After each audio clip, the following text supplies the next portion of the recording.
Hello, welcome to Here We Go. In this video, let's talk about how to respond to Black's attachment to the 3-4 point. When I started learning more than 20 years ago, this attachment probably didn't exist. My teacher definitely didn't cover this. But now, in the age of AI, this is a popular move. Because in the past, playing too close to your opponent's stones is considered a little too rash, too impolite. But this move actually works. And according to AI, although you're going to see AI suggesting this one space approach with a small knights approach most of the time, this attachment actually will result in an even variation. So it's not a bad move for Black at all. But this attachment is usually used when White already has a stone here on the side. But for our purposes today, it doesn't really matter because the sequence will be the same, right?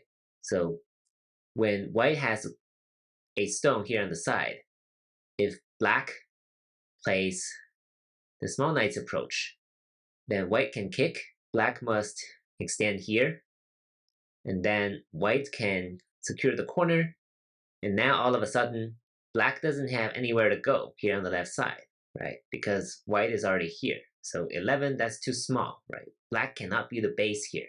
So that's why Black's number 7 here is problematic. Similarly, number 7, if you do the one space approach, it has a similar problem with some of the josekis, right?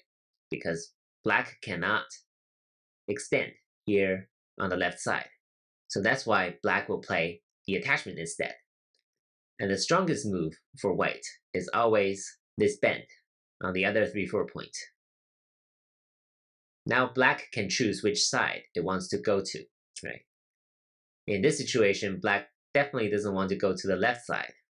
If this is the variation, then we're back to one of the previous ones where Black cannot extend comfortably here on the left side.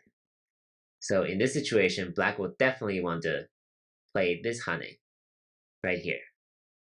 White will play the Atari, Black connects, White connects.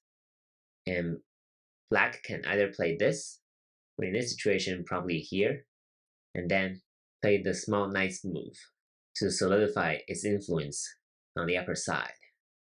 So this is perfectly playable for both sides. White has sente. White will probably want to come in to the upper side like this or this. And this is the basic joseki for today. The joseki will be similar without White's stone on the left side. So it's either this. You might see variations. But if you're White, your opponent plays here, just extend, extend, and your opponent has to play like this, or this. Or Black might want to play here as well. But this kind of leaves a weakness here, which is a more advanced move. But it's also looking to seal off White. But even if Black plays here, White can take sente. Black can't really cut here, because White can seal Black off like this. So what Black will do is to play this. Now Black can cut, so White will have to protect this cutting point. And Black also has a cutting point, right? Because White can play this, maybe push through like this. Maybe pushing through is not the best way, but threatening to push through here will give Black a headache. So Black will want to play here. So now, because Black has played an extra move, Black has successfully sealed White into the corner. But White's corner territory is pretty big, pretty satisfying. And Black has spent an extra move, so White has sente once again. And White can play somewhere on the upper side like this. So this is perfectly playable for both sides. So of course, this is only a simple variation that I'm showing you. Black's attachment at number 5 can lead to many other variations that I'll cover later in this chapter. But for now, just remember, if your opponent attaches to your 3-4 point, play this bend right here. And your opponent should bend on the outside, Atari, connect, connect, and then the shape will settle like this. And once again, White has sente. One last thing to note is that Black does not have the cross cut here. this is totally unreasonable, right? You might fear cutting by your opponent, but if you're white, you're not afraid, right? When your opponent cross cuts you like this, all you need to do is extend here on the third line.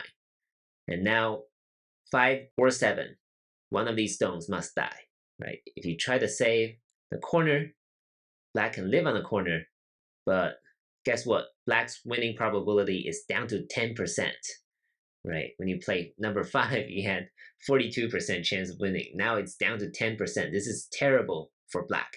Even though black took the corner is about 3 to 4 points, and white is extremely solid here on the outside.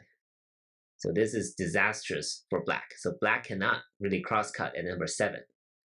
If black chooses the outside, then white will be able to capture number 7 and have a very big corner. So this is not playable for black. Black cannot cross-cut like this, and you don't need to worry about it. So the only viable move for black is this. And the simple move for white is to do this. And this is our simple variation. So now we've covered all the simple variations to the approaches, to the start point, and the 3-4 point.